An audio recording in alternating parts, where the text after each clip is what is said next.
So after we had the landscape fabric down, step one was putting a bunch of stone on it to prep the site for the run-in shed to be delivered. And then that took a lot of time and a lot of shoveling, and because I still have a full-time job, for me, a lot of that shoveling was happening in the dark by headlamp. But my wonderful boyfriend Michael and his father Sherwood and my stepdad Mike, they were all down here doing a lot of stuff during the day while I was off at work, for which I am eternally grateful. So step one after site prep was putting in fence posts. And I did some research in how much snowfall we get here, and this is one of the heavier areas of Vermont for snowfall. We're right by Smuggler's Notch, the ski resort, and so they said to expect in a rough year up to 3 feet of snow. And the standard fence posts around here are cedar fence posts that are 6 feet, but if you take away 3 feet for snow, that only leaves 3 feet of fence posts sticking up. And if you see the curly gelding over there, whose nickname is Houdini, I just didn't feel like that was going to be enough to keep him in. So I ended up going with pressure-treated fence posts that are 8 feet long, and I am hoping that works out better. And the other thing you have to take into consideration is that when you put fence posts in, you actually want to put, for an 8-foot fence post, about 2.5 to 3 feet into the ground. So that shortens them up right there. I got the pressure-treated fence posts because those last 20 to 30 years, hopefully. That's the expectation. Whereas the cedar fence posts last more like 10 to 12. And they're a little more expensive. I think I paid $11 for each of these fence posts, and they are 6-inch diameter posts. But I feel like it was worth it, especially for this little area that we constructed, which is where I expect them to spend their time when I'm not here, when I'm away at work and cannot keep an eye on them. So fence posts are spaced out every 8 feet. And the surprise was that after we rented a post hole digger and made all these holes and pounded them in 2.5 feet, and by we, I do not mean me, I mean my lovely crew, we realized that they still just wobbled all over the place because of the clay soil. And so we ended up doing corner bracing for each of the corners, and then also for each of the gate openings. And eventually we want to have 3 gates. This is the human gate. It's the only existing gate right now. And then we'll do an equipment gate over there, and then another one in back for the horses to get out to pasture. So you can see that the type of fence that I chose to put up is a wire mesh fence. This is Red Brand fencing. It's 4 feet tall. In my neck of the woods, it's $150 per 100 feet, and that does get expensive.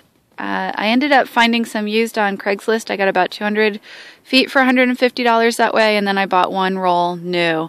So this enclosure is roughly 300 feet, although we couldn't use all of the used pieces because they just weren't the right length and things like that.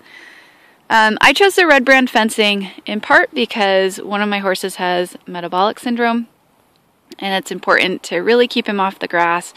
And again, because he's Mr. Houdini, and I've seen him roll under electric fences and step out over strands in between the pops in the fence and just figure his way out of a lot of situations. And working far away as I do, I really wanted to know that he was contained while I was gone. So it was certainly more expensive. You get about 600 feet of electric braid, which is what's on the top, for, I think it's almost 700 feet, for $90, as opposed to 100 feet of Red Brand fencing for $150. So certainly electric is a lot cheaper, and I still use some electric just to keep him from leaning on the fence, but I really wanted to know that he would stay in. And the other thing, oh good, he's taking a drink. Good boy. The other thing was that I really wanted to keep my dogs out of the horses area, to keep them from eating manure and getting underfoot. So I also felt that the Red Brand fence was worth it for that reason too. So unfortunately, I finally found the house of my dreams that I was really excited about in September, and by the time I closed on it and moved in, it was November. And as we all know, November is not the time of year to set up a horse property, ideally. But that's what ended up happening. And my budget just really didn't allow for digging power lines all the way down to the barn from the house. So I ended up needing a solar charger. I got a Gallagher S20. I think it cost $240. It's got this really neat on-off switch right at the top. That's convenient. But it's actually, the gate is set up so that when you disconnect the gate, the entire circuit is broken and the fence is off without needing to use the switch. And we just did that to help preserve the battery life of the solar charger a little bit. And again, I had nothing to do with installing the fence. I was off at work. But as you can see, there's a ground put in as well. And as most of us horse people know, grounding is very important to get a good charge. So I've had people asking me about the water tub. And I think going through winter, trying to keep water available for your horses when you don't have any power to your site is certainly a challenge. I'm not the first person to face it. So this is a 100-gallon, I think it's just a Rubbermaid water tank that I paid $97 for, something like that.